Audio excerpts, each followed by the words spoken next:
हरिः ॐ वर्णानाम् अर्थसङ्घानां रसानां छन्दसामपि मङ्गलानां च कर्तारो वन्दे वाणी विनायको भवानी शङ्करो वन्दे श्रद्धा विश्वासरूपिणौ याभ्यां विना न पश्यन्ति सिद्धाः स्वान्तस्थमीश्वरं वन्दे बोधमयं नित्यं गुरुं शङ्कररूपिणं यमाश्रितो हि वक्रोऽपि चन्द्रः सर्वत्र वन्द्यते नारायणं नमस्कृत्य नरं चैव नरोत्तमं देवीं सरस्वतीं व्यासं ततो जयमुदीरयेत्।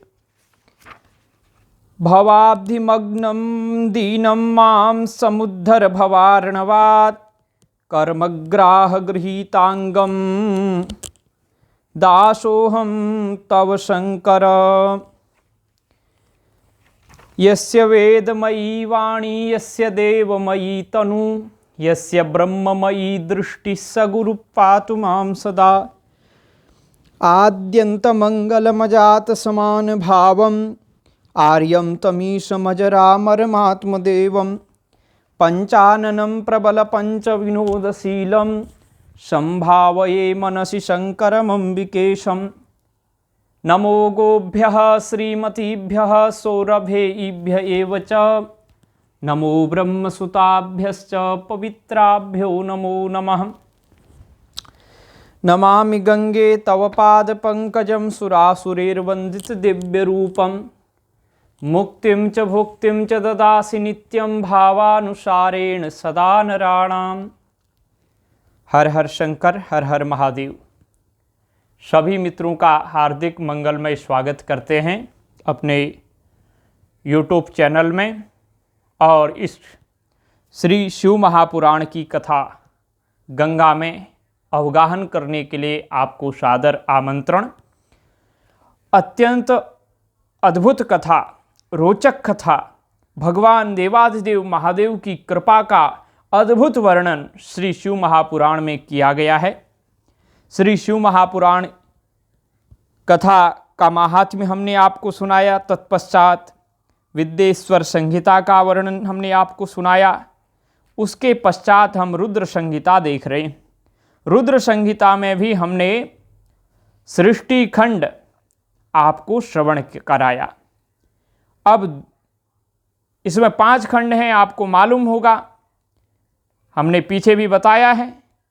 प्रथम है सृष्टि खंड, द्वितीय है सती खंड, तृतीय है पार्वती खंड, चतुर्थ है कुमार खंड, 5वां है युद्ध खंड। तो आज रुद्र संहिता का द्वितीय सती खंड प्रारंभ होगा। इसमें नारद जी के प्रश्न और श्री ब्रह्मा जी के द्वारा उनका उत्तर, सदाशिव से त्रिदेवों की उत्पत्ति तथा ब्रह्मा जी से देवता आदि की सृष्टि के पश्चात एक नारी और एक पुरुष का प्रागट्य है। और इसके पश्चात अन्य भी कथाएं हैं, वो हम आपको अब श्रवण कराते हैं। नारद जी बोले, महाभाग महाप्रभो, हे विधातः, आपके मुखारविंद से मंगलकारिणी शंभु कथा सुनते सुनते मेरा जी नहीं भर रहा है। अतः भगवान शिव का सारा शुभ चरित्र मुझसे कहिए। संपूर्ण विश्व की सृष्टि करने वाले ब्रह्मदेव, मैं सती की कीर्ति से युक्त शिव का दिव्य चरित्र सुनना चाहता हूँ। शोभाशालिनी सती किस प्रकार दक्ष पत्नी के गर्भ से उत्पन्न हुई, महादेव जी ने उनका विवाह का विचार कैसे किया, महादेव जी ने विवाह का विचार कैसे किया। पूर्व काल में दक्ष के प्रति रोष होने के कारण सती ने अपने शरीर का त्याग कैसे किया। चेतनाकाश को प्राप्त होकर वे फिर हिमालय की कन्या कैसे हुई। पार्वती किस प्रकार उग्र तपस्या की और कैसे उनका विवाह हुआ, कामदेव का नाश करने वाले भगवान शंकर के आधे शरीर में वे किस प्रकार स्थान पा सकीं, महामते इन सब बातों को आप विस्तार पूर्वक कहिए। आपके समान दूसरा कोई संशय का निवारण करने वाला नहीं है, न है न होगा, इसलिए हमें बताइए। ब्रह्मा जी ने कहा, मुने नारद जी, देवी सती और भगवान शिव का शुभ यश परम पावन, दिव्य तथा गोपनीय से भी अत्यंत गोपनीय है।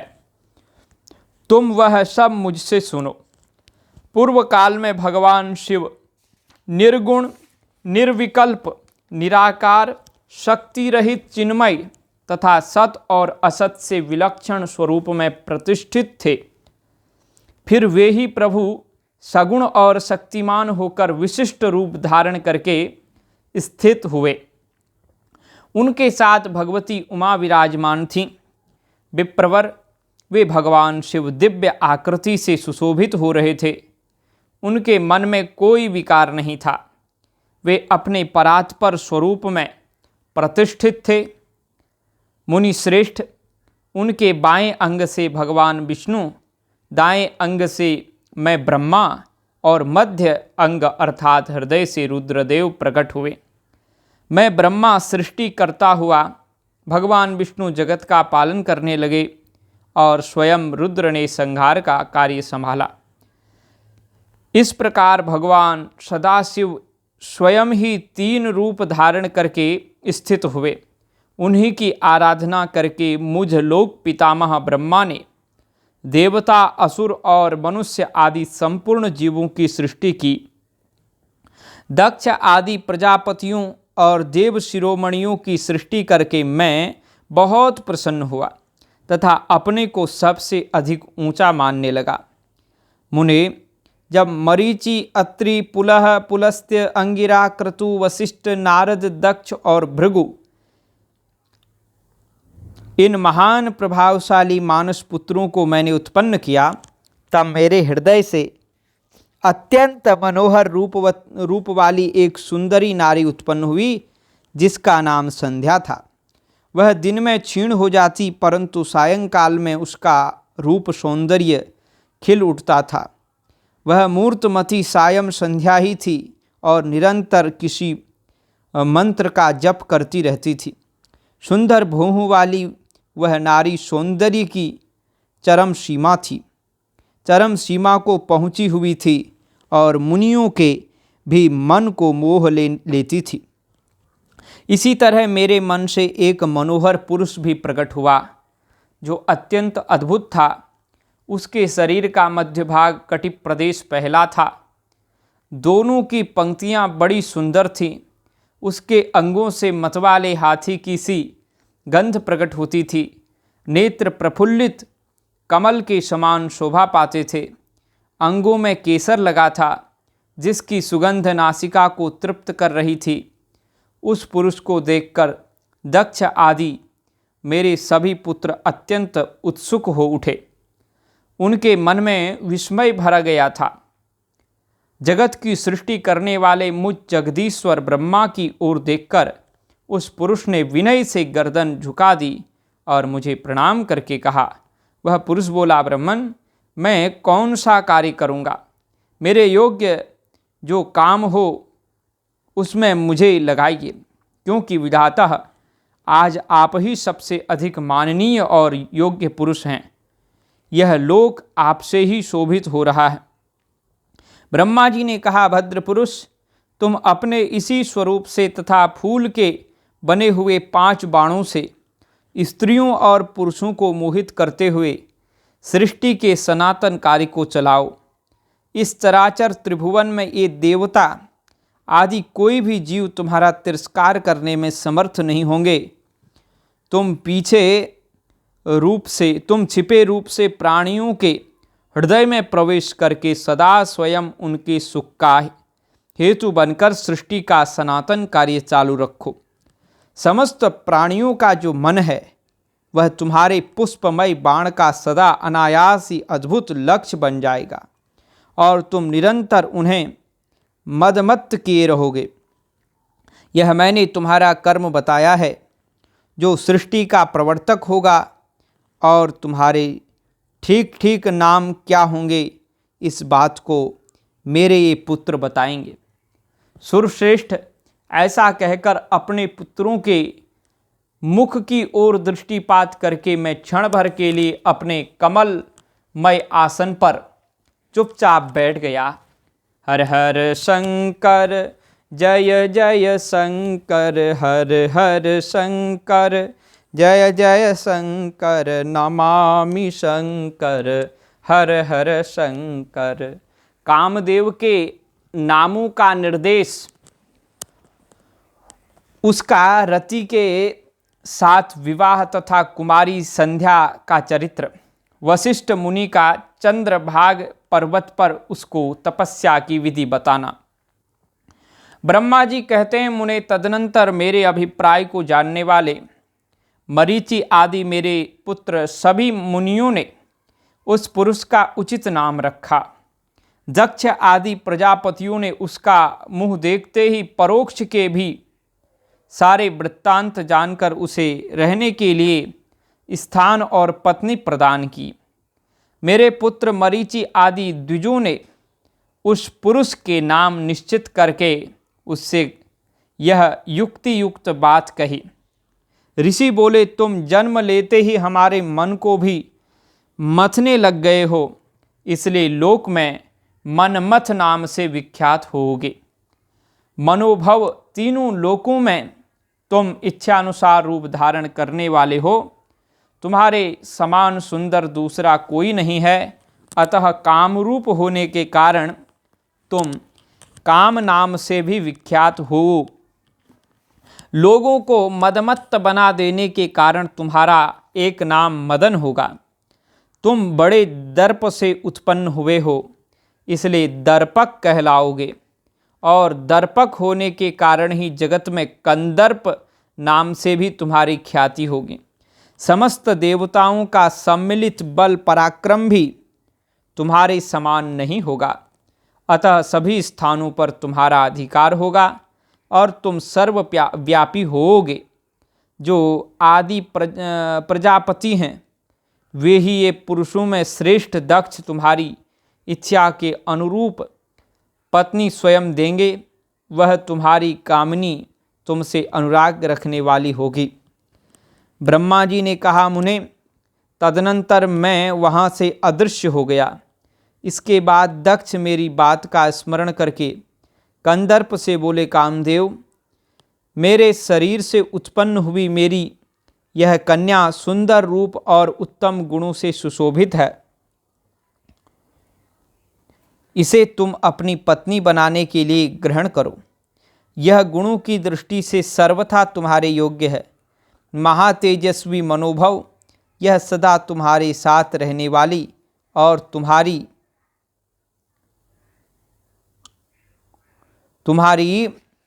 रुचि के अनुसार चलने वाली होगी। धर्मतः यह सदा तुम्हारे अधीन रहेगी। ऐसा कहकर दक्ष ने अपने शरीर के पसीने से प्रकट हुई उस कन्या का नाम रति रखकर उसे अपने आगे बैठाया और कंदर्प को संकल्प पूर्वक सौंप दिया। नारद, दक्ष की वह पुत्री रति बड़ी रमणीय और मुनियों के मन को भी मोह लेने वाली थी। उसके साथ विवाह करके कामदेव को भी बड़ी प्रसन्नता हुई। अपनी रति नामक सुंदरी स्त्री को देखकर उसके हाव भाव आदि से अनुरंजित हो कामदेव मोहित हो गया। तात उस समय बड़ा भारी उत्सव होने लगा जो सबके सुख को बढ़ाने वाला था।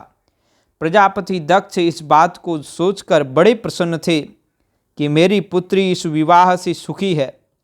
कामदेव को भी बड़ा सुख मिला, उसके सारे दुख दूर हो गए। दक्ष कन्या रति भी कामदेव को पाकर बहुत प्रसन्न हुई। जैसे संध्या काल में मनोहारिणी विद्युन्माला के साथ मेघ शोभा पाता है, उसी प्रकार रति के साथ प्रिय वचन बोलने वाला कामदेव बड़ी शोभा पा रहा था। इस प्रकार रति के प्रति भारी मोह से युक्त रतिपति कामदेव ने उसे उसी तरह अपने हृदय के सिंहासन पर बिठाया जैसे योगी पुरुष योग विद्या को हृदय में धारण करता है। इसी प्रकार पूर्ण चंद्रमुखी रति भी उस श्रेष्ठ पति को पाकर उसी तरह सुशोभित हुई जैसे श्री हरि को पाकर पूर्ण चंद्रानना लक्ष्मी शोभा पाती हैं।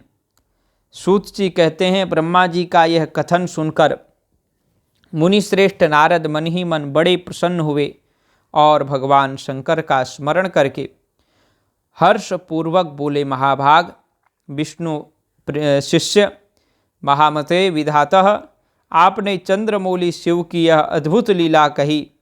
अब मैं यह जानना चाहता हूँ कि विवाह के पश्चात जब कामदेव प्रसन्नतापूर्वक अपने स्थान को चला गया, दक्ष भी अपने घर को पधारे तथा आप और आपके मानसपुत्र भी अपने अपने धाम को चले गए, तब पितरों को उत्पन्न करने वाली ब्रह्म कुमारी संध्या कहाँ गई?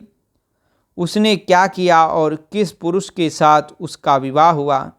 संध्या का यह सब चरित्र विशेष रूप से बताइए। ब्रह्मा जी ने कहा, मुने, संध्या का वह सारा शुभ चरित्र सुनो, जिसे सुनकर समस्त कामनियाँ सदा के लिए सती साध्वी हो सकती हैं।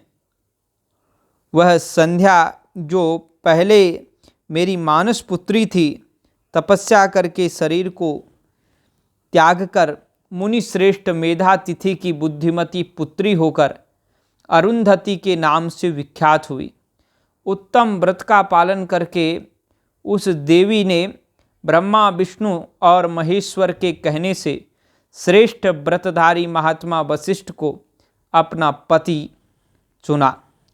वह सौम्य स्वरूप वाली देवी सबकी वंदनीय और पूजनीय श्रेष्ठ पतिव्रता के रूप में विख्यात हुई। नारद जी ने कहा, भगवान, संध्या ने कैसे, किस लिए और कहाँ तप किया? किस प्रकार शरीर त्याग कर वह मेधातिथि की पुत्री हुई? ब्रह्मा विष्णु और शिव इन तीनों देवताओं के बताए हुए श्रेष्ठ व्रतधारी महात्मा वशिष्ठ को उसने किस तरह अपना पति बनाया? पितामह, यह सब मैं विस्तार के साथ सुनना चाहता हूँ। अरुंधति के इस कौतूहल पूर्ण चरित्र का आप यथार्थ रूप से वर्णन कीजिए। ब्रह्मा जी ने कहा, मुनिश्रेष्ठ, संध्या के मन में एक बार सकाम भाव आ गया था, इसलिए उस साध्वी ने यह निश्चय किया कि वैदिक मार्ग के अनुसार मैं अग्नि में अपने इस शरीर की आहुति दे दूंगी। आज से इस भूतल पर कोई भी देहधारी उत्पन्न होते भी काम भाव से युक्त न हो, इसके लिए मैं कठोर तपस्या करके मर्यादा स्थापित करूंगी। तरुणावस्था से पूर्व किसी पर भी काम का प्रभाव नहीं पड़ेगा, ऐसी सीमा निर्धारित करूंगी। इसके बाद इस जीवन को त्याग दूंगी। मन ही मन ऐसा विचार करके संध्या चंद्रभाग नामक उस श्रेष्ठ पर्वत पर चली गई, जहाँ से चंद्रभागा नदी का प्रादुर्भाव हुआ है। मन में तपस्या का दृढ़ निश्चय ले संध्या को श्रेष्ठ पर्वत पर गई हुई जान मैंने अपने समीप बैठे हुए वेदांगों के पारंगत विद्वान, सर्वज्ञ जितात्मा एवं ज्ञान योगी पुत्र वशिष्ठ से कहा, बेटा वशिष्ठ, मनस्वी संध्या तपस्या की अभिलाषा से मनस्विनी संध्या तपस्या की अभिलाषा से चंद्रभाग नामक पर्वत पर गई है। तुम जाओ और उसे विधि पूर्वक दीक्षा दो, तात वह तपस्या के भाव को नहीं जानती है। इसलिए जिस तरह तुम्हारे यथोचित उपदेश से उसे अभिष्ट लक्ष्य की प्राप्ति हो सके वैसा प्रयत्न करो। नारद, मैंने दयापूर्वक जब वशिष्ठ को इस प्रकार आज्ञा दी तब वे जो आज्ञा कहकर एक तेजस्वी ब्रह्मचारी के रूप में संध्या के पास गए। चंद्रभाग पर्वत पर एक देव सरोवर है जो जलाशयोचित गुणों से परिपूर्ण हो मान सरोवर के समान शोभा पाता है। वशिष्ठ ने उस सरोवर को देखा और उसके तट पर बैठी हुई संध्या पर भी दृष्टिपात किया। कमलों से प्रकाशित होने वाला वह सरोवर बड़ा अद्भुत था। उस तट पर बैठी हुई संध्या से उपलक्षित हो उसी तरह सुशोभित हो रहा था जैसे प्रदोष काल में उदित हुए चंद्रमा और नक्षत्रों से युक्त आकाश शोभा पाता है।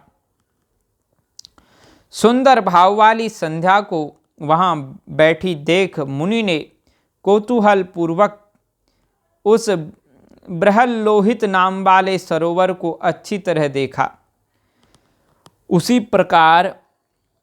उसी प्राकारभूत पर्वत के शिखर से दक्षिण समुद्र की ओर जाती हुई चंद्रभागा नदी का भी उन्होंने दर्शन किया। जैसे गंगा हिमालय से निकलकर समुद्र की ओर जाती है उसी प्रकार चंद्रभाग के पश्चिम शिखर का भेदन करके वह नदी समुद्र की ओर जा रही थी। उस चंद्रभाग पर्वत पर बृहल्लोहित सरोवर के किनारे बैठी हुई संध्या को देखकर वशिष्ठ जी ने आदरपूर्वक पूछा। वशिष्ठ जी बोले, भद्रे, तुम इस निर्जन पर्वत पर किस लिए आई हो? किसकी पुत्री हो और तुमने यहाँ क्या करने का विचार किया है? मैं यह सब सुनना चाहता हूँ। यदि छिपाने योग्य बात ना हो तो बताओ। महात्मा वशिष्ठ की यह बात सुनकर संध्या ने उन महात्मा की ओर देखा। वे अपने तेज से प्रज्वलित अग्नि के समान प्रकाशित हो रहे थे। उन्हें देखकर ऐसा जान पड़ता था मानो ब्रह्मचर्य देह धारण करके आ गया हो। वे मस्तक पर जटा धारण किए बड़ी शोभा पा रहे थे। संध्या ने उन तपोधन को आदरपूर्वक प्रणाम करके कहा। संध्या बोली, ब्राह्मण, मैं ब्रह्मा जी की पुत्री हूँ। मेरा नाम संध्या है और मैं तपस्या करने के लिए इस निर्जन पर्वत पर आई हूँ। यदि मुझे उपदेश देना आपको उचित जान पड़े तो आप मुझे तपस्या की विधि बताइए। मैं यही करना चाहती हूँ। दूसरी कोई भी गोपनीय बात नहीं है। मैं तपस्या के भाव को, उसके करने को, नियम को बिना जाने ही तपोवन में आ गई हूँ। इसलिए चिंता से सूखी जा रही हूँ और मेरा हृदय कांपता है। संध्या की बात सुनकर ब्रह्मवेत्ताओं में श्रेष्ठ वशिष्ठ जी ने, जो स्वयं सारे कार्यों के ज्ञाता थे, उससे दूसरी कोई बात नहीं पूछी। वह मन ही मन तपस्या का निश्चय कर चुकी थी और उसके लिए अत्यंत उद्यमशील थी। उस समय वशिष्ठ ने मन से भक्तवत्सल भगवान शंकर का स्मरण करके इस प्रकार कहा। वशिष्ठ जी बोले, शुभानने, जो सबसे महान और उत्कृष्ट तेज हैं, जो उत्तम और महान तप हैं तथा जो सबके परमाराध्य परमात्मा हैं, उन भगवान शंभु को तुम हृदय में धारण करो, जो अकेले ही धर्म, अर्थ, काम और मोक्ष के आदि कारण हैं। उन त्रिलोकी के आदि सृष्टा अद्वितीय पुरुषोत्तम शिव का भजन करो। आगे बताए जाने वाले मंत्र से देवेश्वर शंभु की आराधना करो। उससे तुम्हें सब कुछ मिल जाएगा, इसमें संशय नहीं है। ओम नमः शिवाय। ओम। तो ये मंत्र कौन सा है? ओम नमः शंकराय। ओम नमः शिवाय तो हमने ऐसे ही बोल दिया। ये मंत्र है ओम नमः शंकराय। ओम नमः शंकराय। ओम नमः शंकराय। ओम। इस मंत्र का निरंतर जप करते हुए मौन तपस्या आरंभ करो और जो मैं नियम बताता हूँ उन्हें सुनो। तुम्हें मौन रहकर ही स्नान करना होगा। मौनालंबन पूर्वक ही महादेव जी की पूजा करनी होगी।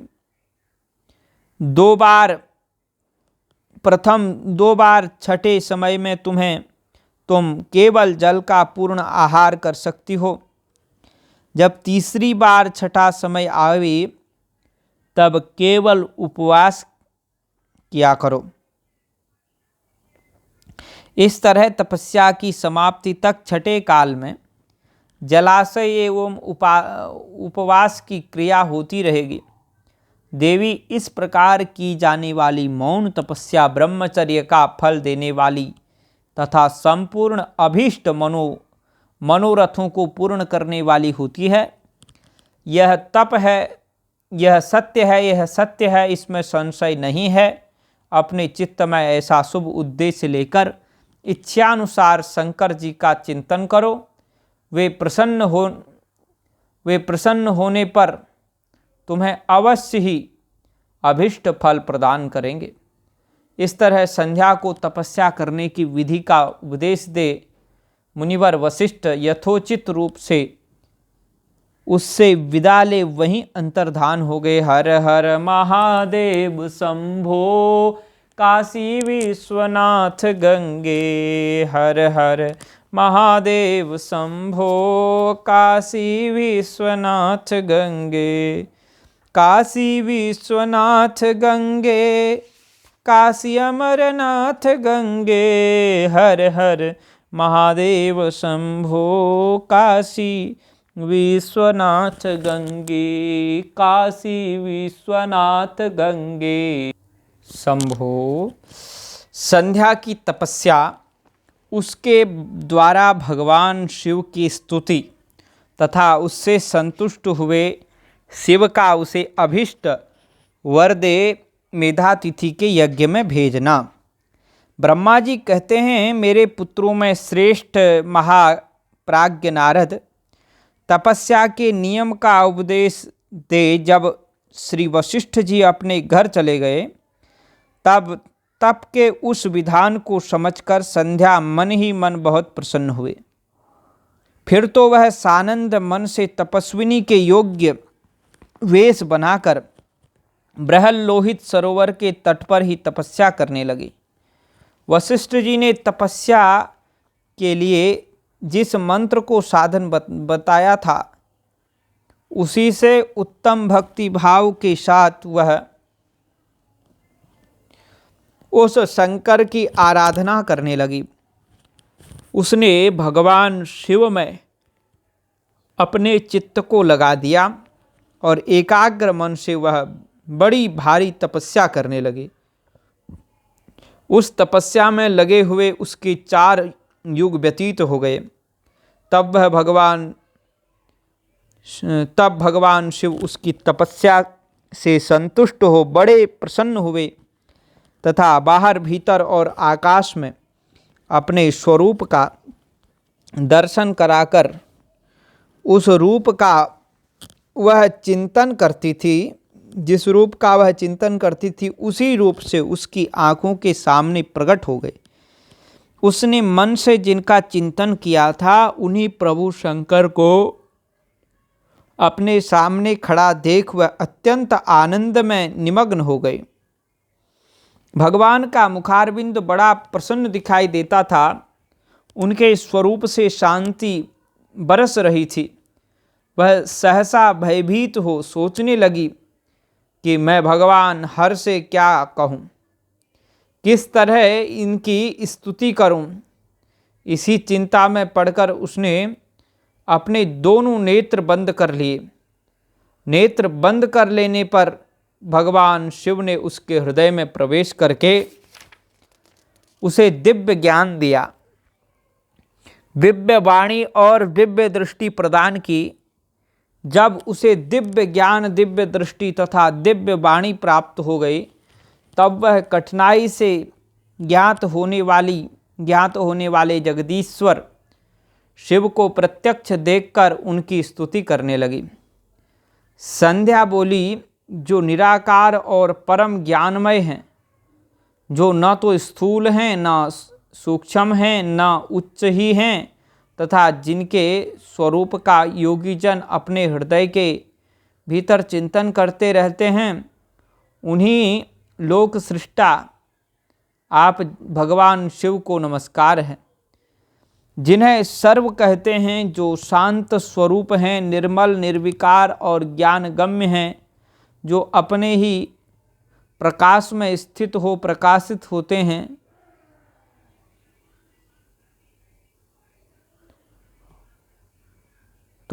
होते हैं, जिनमें विकार का अत्यंत अभाव है, जो आकाश मार्ग की भांति निर्गुण निराकार बताए गए हैं, तथा जिनका रूप अज्ञानांधकार मार्ग से सर्वथा परे है, उन नित्य प्रसन्न आप भगवान शिव को मैं प्रणाम करती हूँ। जिनका रूप एक अद्वितीय शुद्ध, बिना माया के प्रकाशमान, सच्चिदानंदमय, ऐश्वर्य से युक्त, प्रसन्न तथा लक्ष्मी को देने वाला है, उन आप भगवान शिव को नमस्कार है। जिनके स्वरूप की आज्ञा से, जिनकी स्वरूप ज्ञान रूप की जिनके स्वरूप की ज्ञान रूप से ही उद्भावना की जा सकती है, जो इस जगत से सर्वथा भिन्न है एवं सत्व प्रधान, ध्यान के योग्य, आत्मस्वरूप, सारभूत, सबको पार लगाने वाला तथा पवित्र वस्तुओं में भी परम पवित्र है, उन आप महेश्वर को मेरा नमस्कार है। आपका जो स्वरूप शुद्ध, मनोहर, रत्नमय, आभूषणों से विभूषित तथा स्वच्छ कर्पूर के समान है, कर्पूर के समान गौरवर्ण है, जिसने अपने हाथों में वर, अभय, शूल और मुंड धारण कर रखा है, उस दिव्य चिन्मय सगुण साकार विग्रह से सुशोभित आप योग युक्त भगवान शिव को नमस्कार है। आकाश, पृथ्वी, दिशाएं, जल, तेज तथा काल, ये जिनके रूप हैं, उन आप परमेश्वर को नमस्कार है।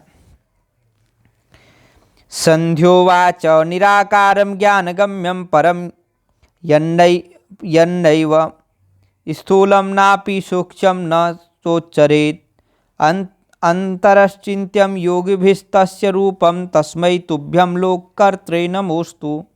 निराकारं ज्ञानगम्यं परं यन्नैव स्थूलं नापि सूक्ष्मं न चोच्चं अंतश्चिन्त्यं योगिभिस्तस्य रूपं तस्मै तुभ्यं लोककर्त्रे नमोस्तु। सर्वं शान्तं निर्मलं निर्विकारं ज्ञानं गम्यं स्वप्रकाशे अविकारं खाद्वप्रख्यं ध्वान्तमार्गात् परस्तात् रूपं यस्य त्वां नमामि प्रसन्नम्। एकं शुद्धं दीप्यमानं विनाजां चिदानन्दं सहजं चाविकारी नित्यानन्दं सत्यभूतिप्रसन्नं यस्य श्रीदं रूपमस्मै नमस्ते।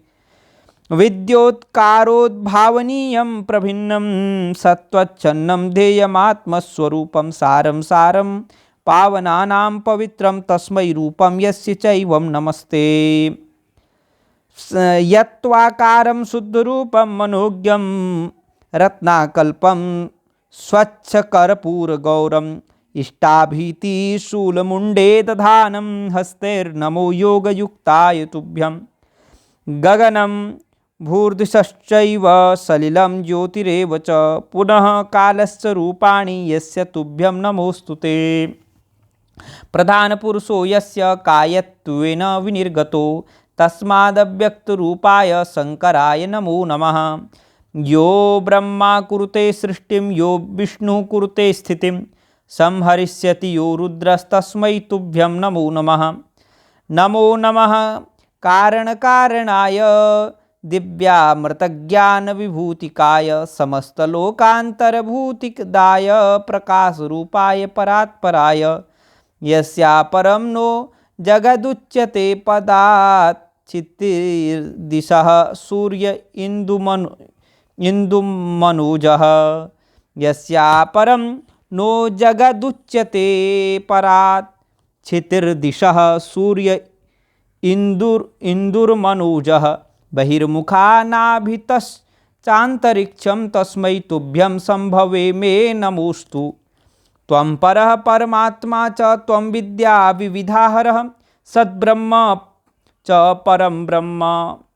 सद्ब्रह्म च परं ब्रह्म विचारणपरायणः यस्य नादिर्न मध्यं न चान्तमस्ति जगद्यतः कथं स्तोष्यामि तं देवम् अवाङ्मनसगोचरम्। तो ऐसे करके स्तुति प्रकरण है। तो प्रधान प्रकृति अथवा और पुरुष जिनके शरीर रूप से प्रकट हुए हैं, अर्थात वे दोनों जिनके शरीर हैं, इसलिए जिनका यथार्थ रूप अव्यक्त बुद्धि आदि से परे है, उन भगवान शंकर को बारंबार नमस्कार है। जो ब्रह्मा होकर जगत की सृष्टि करते हैं, जो विष्णु होकर संसार का पालन करते हैं तथा जो रुद्र होकर अंत में इस सृष्टि का संहार करेंगे, उन्हीं आप भगवान सदाशिव को बारंबार नमस्कार है। जो कारण के भी कारण हैं, दिव्य अमृत रूप ज्ञान तथा अणिमा आदि ऐश्वर्य प्रदान करने वाले हैं, समस्त लोकांतरों का वैभव देने वाले हैं, स्वयं प्रकाश रूप हैं तथा प्रकृति से भी परे हैं, उन परमेश्वर शिव को नमस्कार है। यह जगत जिनसे भिन्न नहीं कहा जाता, जिनके चरणों से पृथ्वी तथा अन्यान्य अंगों से संपूर्ण दिशाएं, सूर्य, चंद्रमा, कामदेव एवं अन्य देवता प्रकट हुए हैं, और जिनकी नाभि से अंतरिक्ष का आविर्भाव हुआ है, उन्हीं आप भगवान शंभु को मेरा नमस्कार है। प्रभो, आप ही सबसे उत्कृष्ट परमात्मा हैं, आप ही नाना प्रकार की विद्याएं हैं, आप ही हर हैं, संहार करता हैं, आप ही सद्ब्रह्म और परब्रह्म हैं, आप ही सदा विचार में तत्पर रहते हैं, जिनका न आदि है, न मध्य है, और न अंत ही है, जिनसे सारा जगत उत्पन्न हुआ है तथा जो मन और वाणी के विषय नहीं हैं, उन महादेव जी की स्तुति मैं कैसे कर सकूँगी। प्रधान पुरुषो यस्य कायत्वेन विनिर्गतः तस्मादव्यक्त रूपाय शंकराय नमो नमः। यो ब्रह्मा कुरुते सृष्टिं यो विष्णु कुरुते स्थितिं संहरिष्यति यो रुद्रस्तस्मै तुभ्यं नमो नमः। नमो नमः कारणकारणाय दिव्यामृतज्ञानविभूतिदाय समस्तलोकान्तरभूतिदाय प्रकाशरूपाय परात्पराय यस्यापरं नो जगदुच्यते पदात् क्षितिर्दिशा सूर्य इंदुर्मनोजः बहिर्मुखानाभितश्चान्तरिक्षं तस्मै तुभ्यं संभवे मे नमोस्तु। त्वं परः परमात्मा च त्वं विद्या विविधाहरः सद्ब्रह्म च परं ब्रह्म विचारणपरायणः यस्य नादिर्न मध्यं च नान्तमस्ति जगद्यतः कथं स्तोष्यामि तं देवम् अवाङ्मनसगोचरम्। तो ऐसे करके ब्रह्मा आदि देवता तथा तपस्या के धनी मुनि भी जिनके रूपों का वर्णन नहीं कर सकते, उन्हीं परमेश्वर का वर्णन अथवा स्तवन मैं कैसे कर सकती हूँ। प्रभु, आप निर्गुण हैं और मैं मूढ़ स्त्री आपके गुणों को कैसे जान सकती हूँ। आपका रूप तो ऐसा है जिसे इंद्र सहित संपूर्ण देवता और असुर भी नहीं जानते हैं। महेश्वर आपको नमस्कार है, तपोमय आपको नमस्कार है, देवेश्वर शंभो मुझ पर प्रसन्न होइए, आपको बारंबार नमस्कार है, मेरा बारंबार प्रणाम है। यस्य ब्रह्मादयो देवा मुनयस्य तपोधना न विप्रणन् न विप्रणवन्ति रूपाणि वर्णनीय कथं समे स्त्रिया मया ते किं गेया निर्गुणस्य गुणा प्रभो नैव जानन्ति तद्रूपं सेन्द्रा अपि सुरासुराः नमस्तुभ्यं महेशान नमस्तुभ्यं तपोमय प्रसीद शंभो देवेश भूयो भूयो नमोस्तुते। तो ब्रह्मा जी कहते हैं नारद संध्या का यह स्तुतिपूर्ण वचन सुनकर उसके द्वारा भली भांति प्रशंसित हुए भक्त वत्सल परमेश्वर शंकर बहुत प्रसन्न हुए। उनका शरीर वल्कल और मृगचर्म से ढका हुआ था। मस्तक पर पवित्र जटाजूट शोभा पा रहा था। उस समय पाले के मारे हुए कमल के समान उनके कुम्हाए हुए मुंह को देखकर भगवान हर दया से उसके कुम्हाए हुए मुंह को देखकर भगवान हर दया से द्रवित हो उससे इस प्रकार बोले। महेश्वर ने कहा, भद्रे मैं तुम्हारी इस उत्तम तपस्या से बहुत प्रसन्न हूँ। शुद्ध चित्त शुद्ध बुद्धि वाली देवी, तुम्हारे इस स्तवन से भी मुझे बड़ा संतोष प्राप्त हुआ है। अतः इस समय अपनी इच्छा के अनुसार कोई वर मांगो, जिस वर से तुम्हें प्रयोजन हो तथा जो तुम्हारे मन में हो उसे मैं यहाँ अवश्य पूर्ण करूँगा। तुम्हारा कल्याण हो।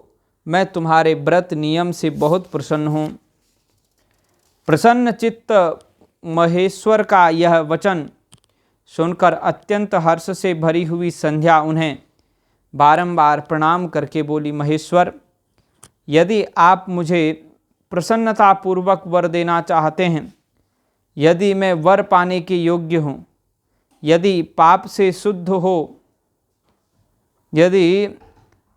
शुद्ध हो गई हूँ तथा देव यदि इस समय आप मेरी तपस्या से प्रसन्न हैं तो मेरा मांगा हुआ यह पहला वर सफल करें। देवेश्वर, इस आकाश में पृथ्वी आदि किसी भी स्थान में जो प्राणी हैं वे सब के सब जन्म लेते ही काम भाव से युक्त न हो जाए। नाथ मेरी सकाम दृष्टि कहीं न पड़े। मेरे जो पति हों वे भी मेरे अत्यंत सुहृद हों। पति के अतिरिक्त जो भी पुरुष मुझे सकाम भाव से देखे उसके पुरुषत्व का नाश हो जाए, वह तत्काल नपुंसक हो जाए। निष्पाप संध्या का यह वचन सुनकर प्रसन्न हुए भक्त वत्सल भगवान शंकर ने कहा, देवी संध्या सुनो भद्रे, तुमने जो जो वर मांगा है वह सब तुम्हारी तपस्या से संतुष्ट होकर मैंने दे दिया। प्राणियों के जीवन में मुख्यतः 4 अवस्थाएं होती हैं। पहली शैशवावस्था, दूसरी कौमारावस्था, तीसरी यौवनावस्था, चौथी वृद्धावस्था। तीसरी अवस्था प्राप्त होने पर देहधारी जीव काम भाव से युक्त होंगे। कहीं कहीं दूसरी अवस्था के अंतिम भाग में ही प्राणी सकाम भाव हो जाएंगे। तुम्हारी तपस्या के प्रभाव से मैंने जगत में सकाम भाव के उदय की यह मर्यादा स्थापित कर दी है, जिससे देहधारी जीव जन्म लेते ही कामासक्त न हो जाए। तुम भी इस लोक में वैसे दिव्य सती भाव को प्राप्त करो जैसा तीनों लोकों में दूसरी किसी स्त्री के लिए संभव नहीं होगा। पाणी ग्रहण करने वाले पति के सिवा जो कोई भी पुरुष सकाम होकर तुम्हारी ओर देखेगा वह तत्काल नपुंसक होकर दुर्बलता को प्राप्त हो जाएगा। तुम्हारे पति महान तपस्वी और दिव्य रूप से संपन्न एक महाभाग महर्षि होंगे जो तुम्हारे साथ 7 कल्पों तक जीवित रहेंगे। तुमने मुझसे जो वर मांगे थे वे सब मैंने पूर्ण कर दिए। अब मैं तुमसे दूसरी बात कहूँगा जो पूर्व जन्म से संबंध रखती है। तुमने पहले से ही यह प्रतिज्ञा कर रखी है कि मैं अग्नि में अपने शरीर को त्याग दूंगी। उस प्रतिज्ञा को सफल करने के लिए मैं तुम्हें एक उपाय बताता हूँ, उसे निस्संदेह करो। मुनिवर मेधातिथि का एक यज्ञ चल रहा है जो 12 वर्षों तक चालू रहने वाला है। उसमें अग्नि पूर्णतया प्रज्वलित है। तुम बिना विलंब किए उसी अग्नि में अपने शरीर का उत्सर्ग कर दो। इसी प्रकार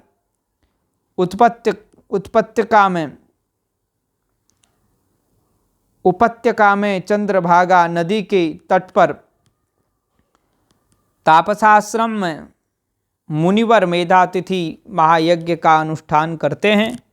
तुम स्वच्छंदता पूर्वक वहाँ जाओ। मुनि तुम्हें वहाँ देख नहीं सकेंगे। मेरी कृपा से तुम मुनि की अग्नि से प्रकट हुई पुत्री होगी। तुम्हारे मन में जिस किसी स्वामी को प्राप्त करने की इच्छा हो, उसे हृदय में धारण कर उसी का चिंतन करते हुए तुम अपने शरीर को उस यज्ञ की अग्नि में होम कर दो। संध्या जब तुम इस पर्वत पर 4 युगों तक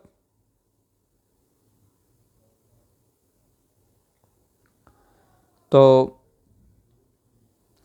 इस बात को ध्यान रखना, उसी का चिंतन करना, वही तुम्हें पति के रूप में अगले जन्म में प्राप्त होगा।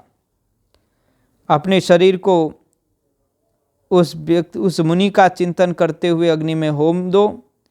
संध्या जब तुम इस पर्वत पर 4 युगों तक के लिए कठोर तपस्या कर रही थी, उन्हीं दिनों उस चतुर्युगी का सतयुग बीत जाने पर त्रेता के प्रथम भाग में प्रजापति दक्ष के बहुत सी कन्याएं हुई। उन्होंने अपनी उन सुशीला कन्याओं का यथा योग्य वरों के साथ विवाह कर दिया है। उनमें से 27 कन्याओं का विवाह उन्होंने चंद्रमा के साथ किया। चंद्रमा अन्य सब पत्नियों को छोड़कर केवल रोहिणी से प्रेम करने लगे। इसके कारण क्रोध से भरे हुए दक्ष ने जब चंद्रमा को शाप दे दिया, तब समस्त देवता तुम्हारे पास आए, परंतु संध्या तुम्हारा मन तो मुझ में लगा हुआ था, अतः तुमने ब्रह्मा जी के साथ आए हुए उन देवताओं पर दृष्टिपात नहीं किया। तब ब्रह्मा जी ने आकाश की ओर देखकर और चंद्रमा पुनः अपने स्वरूप को प्राप्त करें, यह उद्देश्य मन में रखकर उन्हें शाप से छुड़ाने के लिए एक नदी की सृष्टि की, जो चंद्र या चंद्रभागा नदी के नाम से विख्यात हुई। चंद्रभागा के प्रादुर्भाव काल में ही महर्षि मेधातिथि यहाँ उपस्थित हुए थे। तपस्या के द्वारा उनकी समानता करने वाला न तो कोई हुआ है और न कोई होगा। उन महर्षि ने महान विधि विधान के साथ दीन और दीर्घ काल तक चलने वाले ज्योतिष्टोम नामक यज्ञ का आरंभ किया है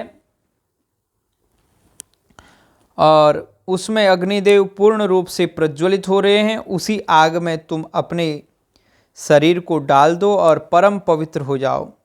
ऐसा करने से इस समय तुम्हारी वह प्रतिज्ञा पूर्ण हो जाएगी। इस प्रकार संध्या को उसके हित का उपदेश देकर देवेश्वर भगवान शिव वहीं अंतर्धान हो गए। हर हर महादेव शंभो काशी विश्वनाथ गंगे, हर हर महादेव शंभो काशी विश्वनाथ गंगे। काशी विश्वनाथ गंगे, काशी अमरनाथ गंगे, काशी विश्वनाथ गंगे, काशी अमरनाथ गंगे, हर हर महादेव शंभो काशी विश्वनाथ गंगे। संध्या की आत्माहुति उसका अरुंधति के रूप में अवतीर्ण होकर मुनिवर वशिष्ठ के साथ विवाह करना, ब्रह्मा जी के रुद्र के विवाह के लिए प्रयत्न और चिंता तथा भगवान विष्णु का उन्हें शिवा की आराधना के लिए उपदेश देकर चिंता मुक्त करना, ब्रह्मा जी कहते हैं, नारद, जब वर देकर भगवान शंकर अंतर्धान हो गए तब संध्या भी उसी स्थान पर गईं जहाँ मुनि मेधातिथि यज्ञ कर रहे थे। भगवान शंकर की कृपा से उसे किसी ने वहाँ नहीं देखा। उसने उस तेजस्वी ब्रह्मचारी का स्मरण किया जिसने उसके लिए तपस्या की विधि का उपदेश किया था। महामुने, पूर्व काल में महर्षि वशिष्ठ ने मुझे परमेष्ठि की आज्ञा से एक तेजस्वी ब्रह्मचारी का वेश धारण करके उसे तपस्या करने के लिए उपयोगी नियमों का उपदेश दिया था। संध्या अपने को तपस्या का उपदेश देने वाली उन्हीं ब्रह्मचारी ब्राह्मण वशिष्ठ को पति रूप से मन में रखकर उस महायज्ञ में प्रज्वलित अग्नि के समीप गई। उस समय भगवान शंकर की कृपा से मुनियों ने उसे नहीं देखा। ब्रह्मा जी की वह पुत्री बड़े हर्ष के साथ उस अग्नि में प्रविष्ट हो गई। उसका पुरोडाशमय शरीर तत्काल दग्ध हो गया। यज्ञ भाग यह उस पुरोडास की अलक्षित गंध सब ओर फैल गई। अग्नि ने भगवान शंकर की आज्ञा से उसके स्वर्ण जैसे शरीर को जलाकर शुद्ध करके पुनः सूर्यमंडल में पहुंचा दिया। तब सूर्य ने पितरों और देवताओं की तृप्ति के लिए उसे 2 भागों में विभक्त करके अपने रथ में स्थापित कर दिया।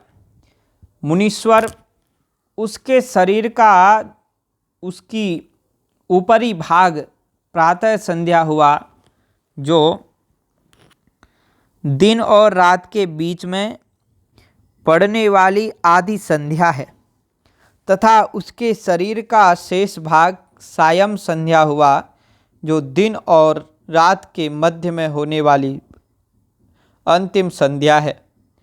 सायं संध्या सदा ही पितरों को प्रसन्नता प्रदान करने वाली होती है। सूर्योदय से पहले जब अरुणोदय हो प्राची के क्षितिज में लाली छा जाए, तब प्रातः संध्या निकट होती है, जो देवताओं को प्रसन्न करने वाली है। जब लाल कमल के समान सूर्य अस्त हो जाते हैं, उसी समय सदा सायं संध्या का उदय होता है, जो पितरों को आनंद प्रदान करने वाली है। परम दयालु भगवान शिव ने उसके मन सहित प्राणों को दिव्य शरीर से युक्त देहधारी बना दिया। जब मुनि के यज्ञ की समाप्ति का अवसर आया, तब वह अग्नि की ज्वाला में महर्षि मेधातिथि को तपाए हुए सुवर्ण की सी कांति वाली पुत्री के रूप में प्राप्त हुई। मुनि ने बड़े आमोद के साथ उस समय उस पुत्री को ग्रहण किया। मुनि जिन्होंने यज्ञ के लिए उसे नहलाकर अपनी गोद में बिठा लिया, शिष्यों ने घिरे हुए महामुनि मेधातिथि को वहाँ बड़ा आनंद प्राप्त हुआ। उन्होंने उसका नाम अरुंधति रखा। वह किसी भी कारण से धर्म का अवरोध नहीं करती थी, अतः उसी गुण के कारण उसने स्वयं यह त्रिभुवन विख्यात नाम प्राप्त किया। ते वर्षे यज्ञ को समाप्त करके कृतकृत्य हो वे मुनि पुत्री की प्राप्ति होने से बहुत प्रसन्न थे और अपने शिष्यों के साथ आश्रम में रहकर सदा उसी का लालन पालन करते थे। देवी अरुंधति चंद्रभागा नदी के तट पर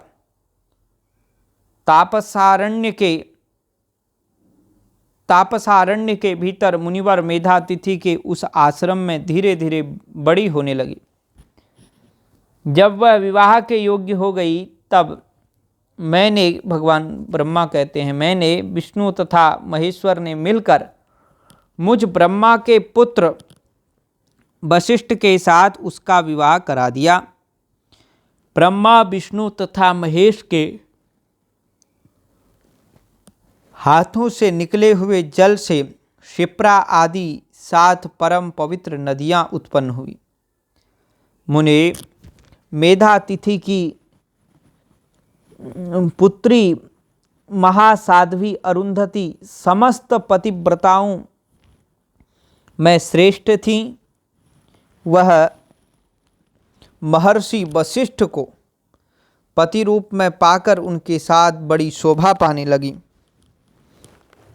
और उससे शक्ति आदि शुभ एवं श्रेष्ठ पुत्र उत्पन्न हुए।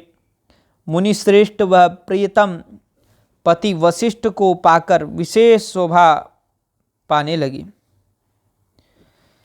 मुनि शिरोमणि नारद जी, इस प्रकार मैंने तुम्हारे समक्ष संध्या के पवित्र चरित्र का वर्णन किया है, जो समस्त कामनाओं के फलों को देने वाला परम पावन और दिव्य है। जो स्त्री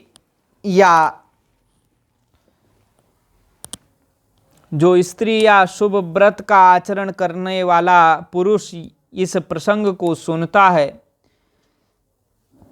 वह संपूर्ण कामनाओं को प्राप्त कर लेता है।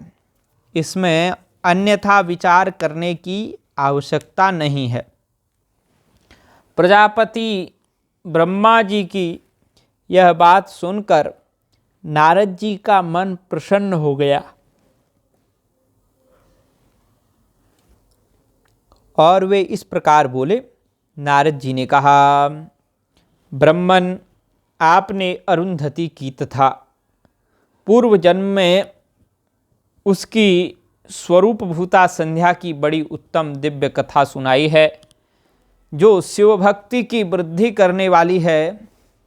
धर्मज्ञ, अब आप भगवान शिव के उस परम पवित्र चरित्र का वर्णन कीजिए, जो दूसरों के पापों का विनाश करने वाला है, उत्तम एवं मंगलदायक है। उस कामदेव रति से विवाह करके हर्षपूर्वक चला गया, दक्ष आदि अन्य मुनि भी जब अपने अपने स्थान को पधारे और जब संध्या तपस्या करने के लिए चली गई, उसके बाद कहाँ क्या हुआ? ब्रह्मा जी ने कहा, विप्रवर नारद, तुम धन्य हो, भगवान शिव के सेवक हो। अतः शिव जी की लीला से युक्त जो उनका शुभ चरित्र है, उसे भक्ति पूर्वक सुनो। तात्पूर्व काल में मैं एक बार जब मोह में पड़ गया था, भगवान शंकर ने मेरा उपहास किया था, तब मुझे बड़ा क्षोभ हुआ था।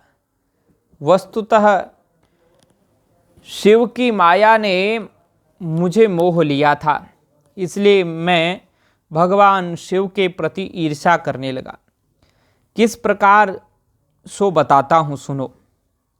मैं उस स्थान पर गया जहाँ दक्षराज मुनि उपस्थित थे।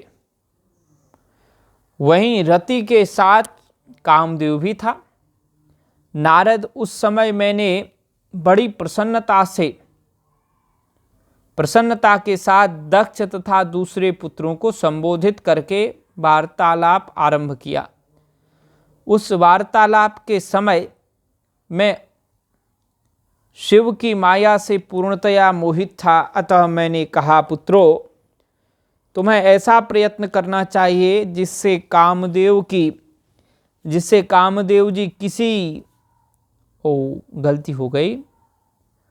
नारद जी कहते हैं, ब्रह्मा जी कहते हैं कि मैंने अपने पुत्रों से कहा कि तुम्हें ऐसा प्रयत्न करना चाहिए जिससे महादेव जी किसी कमनीय कांति वाली स्त्री का पाणी ग्रहण करें।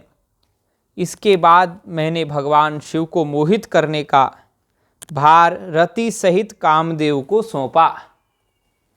रति सहित कहते हैं कामदेव को सौंपा। कामदेव ने मेरी आज्ञा मानकर कहा, प्रभु, सुंदरी स्त्री ही मेरा अस्त्र है, अतः शिव जी को मोहित करने के लिए किसी नारी की सृष्टि कीजिए। यह सुनकर मैं चिंता में पड़ गया कि लंबी सांस खींचने लगा। मेरे उस निश्वास से राशि राशि पुष्पों से विभूषित वसंत का प्रादुर्भाव हुआ। वसंत और मलयानिल ये दोनों मदन के सहायक हुए। इनके साथ जाकर कामदेव ने वामदेव को मोहने की बारंबार चेष्टा की, परंतु उसे सफलता न मिली। जब वह निराश होकर लौट आया तब उसकी बात सुनकर मुझे बड़ा दुख हुआ।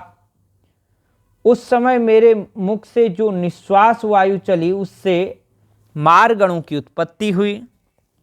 उन्हें मदन की सहायता के लिए आदेश देकर मैंने पुनः उन सब को शिवजी के पास भेजा, परंतु महान प्रयत्न करने पर भी वे भगवान शिव को मोह में न डाल सके। काम सपरिवार लौट आया। काम सपरिवार आया और मुझे प्रणाम करके अपने स्थान को चला गया। उसके चले जाने पर मैं मन ही मन सोचने लगा कि निर्विकार था मन को वश में रखने वाले योगपरायण भगवान शंकर किसी स्त्री को अपनी सहधर्मिणी बनाना कैसे स्वीकार करेंगे। यही सोचते सोचते मैंने भक्ति भाव से उन भगवान श्रीहरि का स्मरण किया जो साक्षात शिव स्वरूप तथा मेरे शरीर के जन्मदाता हैं। मैंने दीन वचनों से युक्त शुभ स्तोत्रों द्वारा उनकी स्तुति की। उस स्तुति को सुनकर भगवान शीघ्र ही मेरे सामने प्रकट हो गए। उनके 4 भुजाएं शोभा पाती थी, नेत्र प्रफुल्ल कमल के समान सुंदर थे। उन्होंने हाथों में शंख चक्र गदा और पद्म ले रखे थे।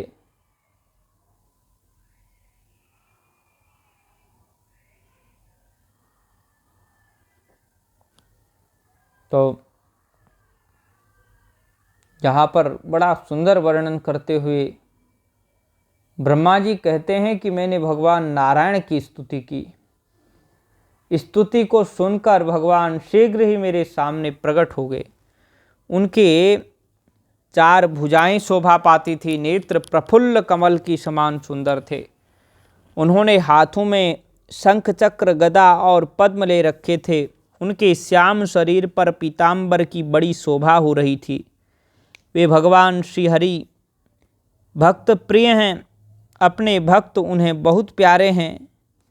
सबके उत्तम शरणदाता उन श्रीहरि को उस रूप में देखकर मेरे नेत्रों से प्रेमाश्रुओं की धारा बह चली और मैं गदगद कंठ से बारंबार उनकी स्तुति करने लगा।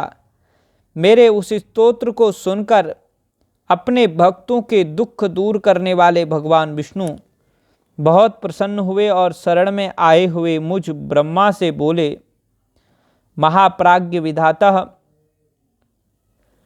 लोक सृष्टा ब्रह्मन, तुम धन्य हो। बताओ तुमने किस लिए आज मेरा स्मरण किया है और किस निमित्त से यह स्तुति की जा रही है।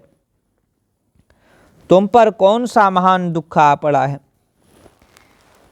उसे मेरे सामने इस प्रकार इस समय कहो, मैं वह सारा दुख दूर करूँगा, वह सारा दुख मिटा दूंगा। इस विषय में कोई संदेह या अन्यथा विचार नहीं करना चाहिए। तब ब्रह्मा जी ने सारा प्रसंग सुनाकर कहा, केशव, यदि भगवान शिव किसी तरह पत्नी को ग्रहण कर लें तो मैं सुखी हो जाऊंगा। मेरे अंतःकरण का सारा दुख दूर हो जाएगा।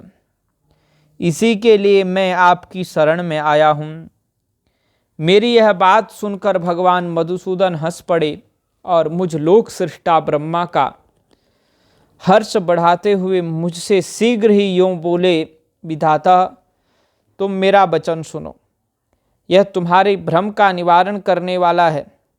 मेरा वचन ही वेद शास्त्र आदि का वास्तविक सिद्धांत है। शिव ही सबके कर्ता भर्ता पालक और हर्ता संहारक हैं, और वे ही परात्पर हैं, परब्रह्म परेश निर्गुण नित्य निर्विष्य अनिर्देश्य निर्विकार अद्वितीय अच्युत अनंत सबका अंत करने वाले स्वामी और सर्वव्यापी परमात्मा एवं परमेश्वर हैं। सृष्टि पालन और संहार के कर्ता, तीनों गुणों को आश्रय देने वाले, व्यापक अव्यक्त ब्रह्मा विष्णु और महेश नाम से प्रसिद्ध, रजोगुण सत्वगुण तथा तमोगुण से परे, माया से ही भेद युक्त प्रतीत होने वाले, निरीह माया रहित, माया के स्वामी या प्रेरक, चतुर सगुण स्वतंत्र आत्मानंद स्वरूप, निर्विकल्प आत्माराम, निर्द्वंद भक्त परवश, सुंदर विग्रह से सुशोभित योगी, नित्य योग परायण, योग मार्गदर्शक, गर्वहारी लोकेश्वर तथा सदा दीनवत्सल हैं। तुम उन्हीं की शरण में जाओ, सर्वात्मा शंभु का भजन करो, इससे संतुष्ट होकर वे तुम्हारा कल्याण करेंगे। ब्रह्मन, यदि तुम्हारे मन में यह विचार हो कि शंकर पत्नी का पाणिग्रहण करें तो शिवा को प्रसन्न करने के उद्देश्य से शिव का स्मरण करते हुए उत्तम तपस्या करो। अपने उस मनोरथ को हृदय में रखते हुए देवी शिवा का ध्यान करो। वे देवेश्वरी यदि प्रसन्न हो जाए तो सारा कार्य सिद्ध कर देंगी। सारा कार्य वह देवी सिद्ध कर देंगी। यदि शिवा सगुण रूप से अवतार ग्रहण करके लोक में किसी की पुत्री हो, मानव शरीर धारण करें, मानव शरीर ग्रहण करें, तो वे निश्चय ही महादेव जी की पत्नी हो सकती हैं। ब्रह्मन, तुम दक्ष को आज्ञा दो, वे भगवान शिव के लिए पत्नी का उत्पादन करने के निमित्त स्वतः भक्ति भाव से प्रयत्न पूर्वक तपस्या करें। तात, शिवा और शिव दोनों को भक्त के अधीन जानना चाहिए। वे निर्गुण परब्रह्म स्वरूप होते हुए भी स्वेच्छा से सगुण हो जाते हैं। विधे, भगवान शिव की इच्छा से प्रकट हुए हम दोनों ने जब उनसे प्रार्थना की थी, तब पूर्व काल में भगवान शंकर ने जो बात कही थी उसे याद करो। ब्रह्मन, अपनी भक्ति से सुंदर लीला, अपनी शक्ति से सुंदर लीला विहार करने वाले निर्गुण शिव ने स्वेच्छा से सगुण साकार होकर, सगुण होकर मुझको और तुमको प्रकट करने के पश्चात तुम्हें तो सृष्टि कार्य करने का आदेश दिया, और उमा सहित उन अविनाशी सृष्टिकर्ता प्रभु ने मुझे उस सृष्टि के पालन का कार्य सौंपा। फिर नाना लीला विशारद उन दयालु स्वामी ने हंसकर आकाश की ओर देखते हुए बड़े प्रेम से कहा, विष्णु, मेरा उत्कृष्ट रूप इन विधाता के अंग से इस लोक में प्रकट होगा, जिसका नाम रुद्र होगा।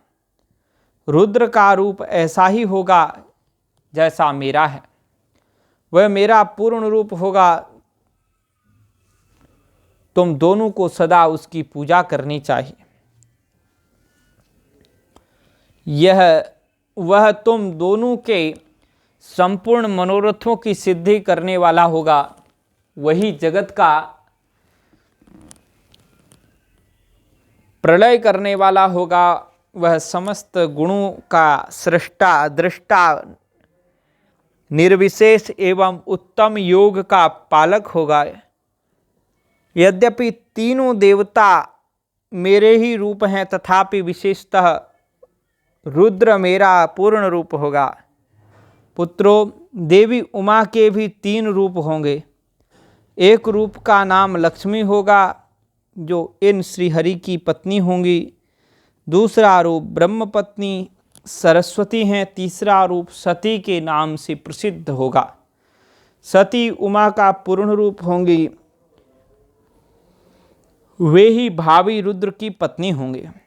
ऐसा कहकर भगवान महेश्वर हम पर कृपा करने के पश्चात वहाँ अंतर्धान हो गए और हम दोनों सुखपूर्वक अपने अपने कार्य में लग गए। ब्रह्मन समय पाकर मैं और तुम दोनों सपत्नीक हो गए और साक्षात भगवान शंकर रुद्र नाम से अवतीर्ण हुए। वे इस समय कैलाश पर्वत पर निवास करते हैं। ब्रजेश्वर, अब शिवा की पत्नी शिवा भी सती नाम से अवतीर्ण होने वाली हैं, अतः तुम्हें उनके उत्पादन के लिए ही यत्न करना चाहिए। ऐसा कहकर मुझ पर बड़ी भारी दया करके भगवान विष्णु अंतर्धान हो गए और मुझे उनकी बातें सुनकर बड़ा आनंद प्राप्त हुआ।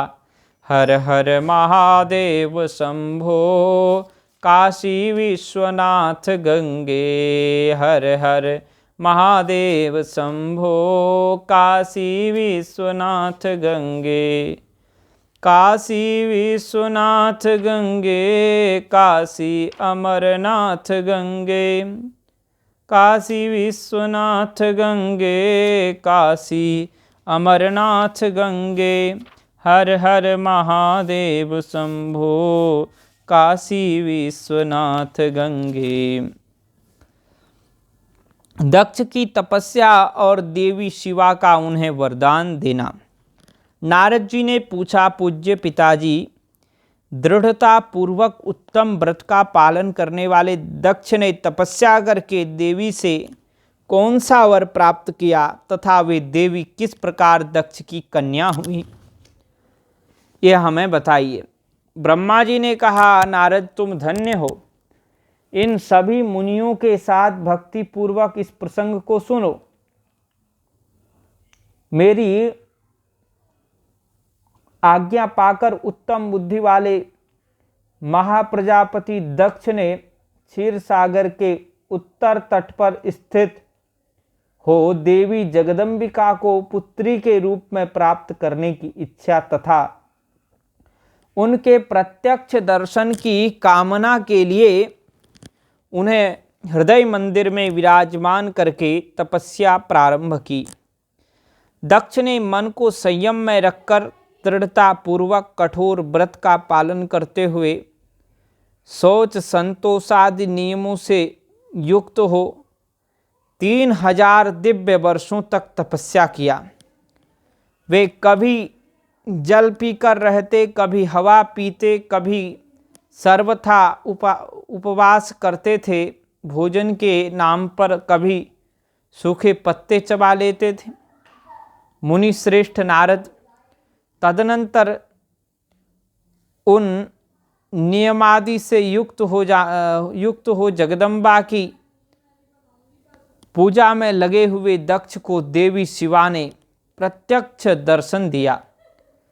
जगन्मयी जगदम्बा का प्रत्यक्ष दर्शन पाकर प्रजापति दक्ष ने अपने आप को गलती से कुकृत्य हो गया, अपने आप को कृतकृत्य माना, कृतार्थ माना, धन्य धन्य माना। वे कालिका देवी सिंह पर आरूढ़ थी। उनकी अंग कांति श्याम थी, मुख बड़ा ही मनोहर था। वे 4 भुजाओं से युक्त थीं और हाथों में वरद, अभय, नील, कमल और खड्ग धारण किए हुए थीं। उनकी मूर्ति बड़ी मनोहारिणी थी।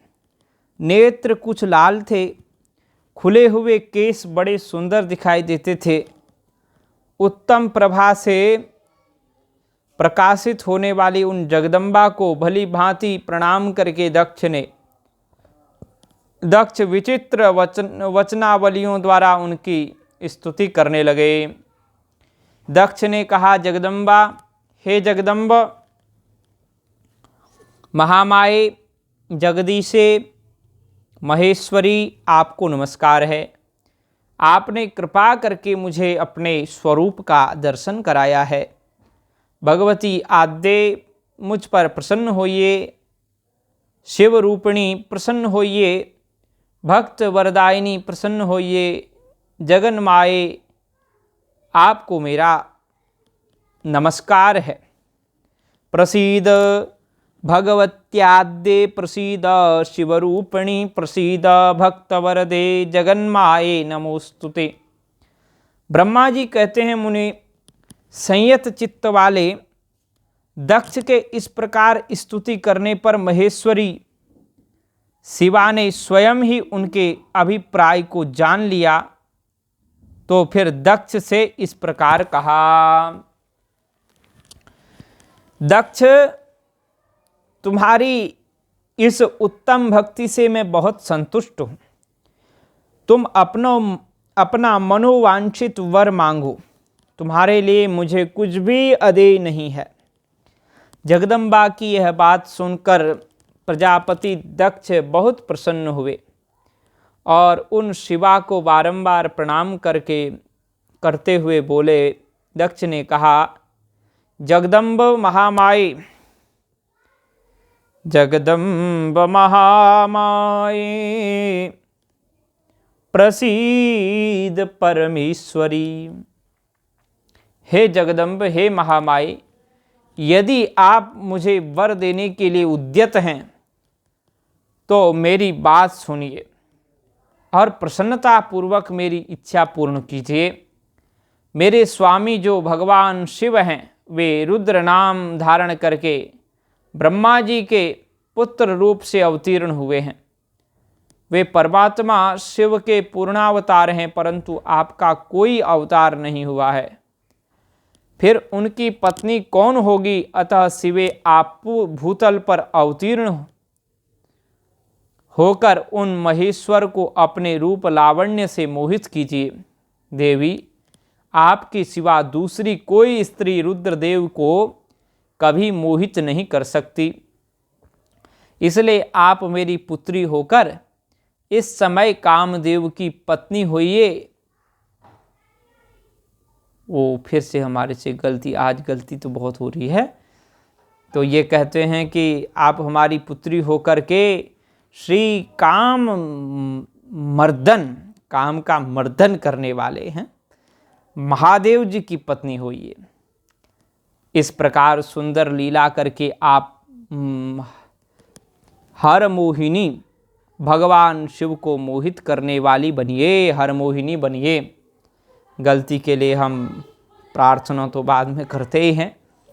यदक्षरम पदभ्रष्टम मात्राहीनं च यद् भवेत् तत्सर्व क्षम्यतां देव प्रसीद परमेश्वर। प्रसन्न होइए, हमसे गलती हो रही है। और गलती भी क्यों हो रही है? निद्रा देवी के अधीन होने से। निद्रा देवी भी अपना असर डालने लगी है ना, तो इसलिए कुछ न कुछ कहीं न कहीं शब्द में इतर उतर हो जाता है। तो इसके लिए क्षमा याचना पर्याप्त ही होती है।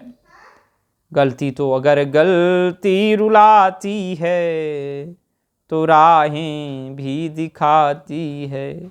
मनुज गलती का पुतला है जो अक्सर हो ही जाती है। तो दक्ष ने कहा, हे रुद्राणी, हे शिवे, आपके सिवा दूसरी कोई भी स्त्री रुद्रदेव को कभी मोहित नहीं कर सकती। इसलिए आप मेरी पुत्री होकर इस समय महादेव जी की पत्नी होइए। इस प्रकार सुंदर लीला करके आप हर मोहिनी बनिए, आप भगवान शिव को मोहित करने वाली बनिए। देवी, यही मेरे लिए वर है। यह केवल मेरे ही स्वार्थ की बात हो ऐसा नहीं सोचना चाहिए। इसमें मेरे ही साथ संपूर्ण जगत का भी हित है। ब्रह्मा, विष्णु और शिवमय से ब्रह्मा जी की प्रेरणा से मैं यहाँ आया हूँ और आपकी तपस्या कर रहा हूँ। आपको प्रसन्न करना चाहता था। प्रजापति दक्ष का यह वचन सुनकर जगदम्बिका शिवा हंस पड़ी और मन ही मन भगवान शिव का स्मरण करके यों बोली। देवी ने कहा, तात प्रजापते दक्ष मेरी उत्तम बात सुनो। मैं सत्य कहती हूँ, तुम्हारी भक्ति से अत्यंत प्रसन्न हो तुम्हें संपूर्ण मनोवांछित वस्तु देने के लिए उद्यत हूँ। दक्ष, यद्यपि मैं परम महेश्वरी हूँ तथापि तुम्हारी भक्ति के अधीन हो तुम्हारी पत्नी के गर्भ से तुम्हारी पुत्री के रूप में अवतीर्ण होंगी, इसमें संशय नहीं है। अनघ, मैं अत्यंत दुस्सह तपस्या करके ऐसा प्रयत्न करूंगी जिससे महादेव जी का वर पाकर उनकी पत्नी हो जाऊंगी। इसके सिवा और किसी उपाय से कार्य सिद्ध नहीं हो सकता, क्योंकि वे भगवान सदाशिव सदा निर्विकार हैं, ब्रह्मा और विष्णु के भी सेव्य हैं तथा नित्य परिपूर्ण रूप ही हैं। मैं सदा उनकी दासी और प्रिया हूँ।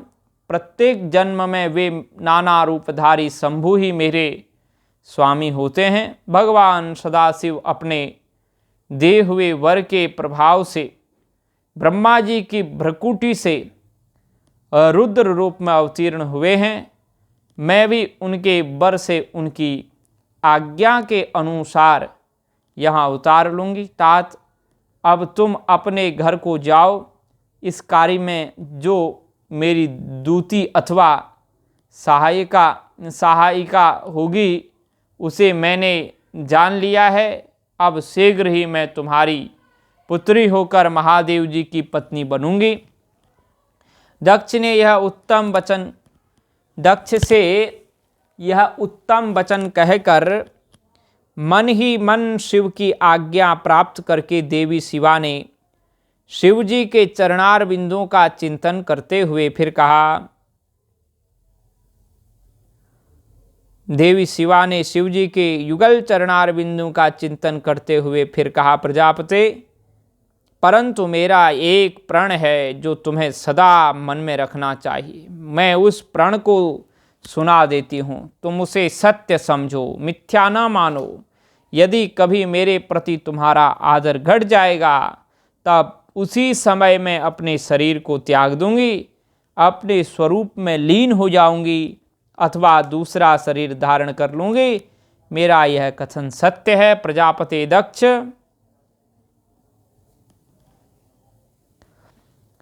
प्रत्येक सर्ग या कल्प के लिए तुम्हें यह वर दे दिया है कि मैं तुम्हारी पुत्री होकर भगवान शिव की पत्नी होऊंगी।